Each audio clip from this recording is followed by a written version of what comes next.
बायको आज जेवणासाठी काय बनवलेलं आहे? आज बुधवार स्पेशल बघा मच्छी बनवलेली आहे। हे बघा वांबीचा रस्सा बनवलाय मस्तपैकी। हा आहे वांबीचा रस्सा। हे आहे पापलेट तळलेलं। आज बुधवार स्पेशल वांबीचा रस्सा, पापलेट तळलेलं। हे आहे बाजरीच्या भाकरी। हा आहे भात। हे कांदा वगैरे कापलेलं। इकडे आमचे फादर जेवतायत।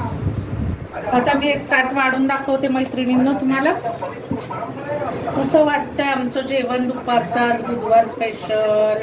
माझे वडील गावावरून आले, त्यांच्यासाठी आज मच्छी घेतली। तर कसं वाटतंय मैत्रिणींना कमेंट करून सांगा आमचं जेवण। व्हिडिओ आवडला तर लाईक करा, शेअर करा आणि या तर मंडळी जेवायला। व्हिडिओ आवडला तर लाईक, शेअर आणि पहिल्यांदा बघत असला तर सबस्क्राईब करा। धन्यवाद मैत्रिणींनो, या जेवायला।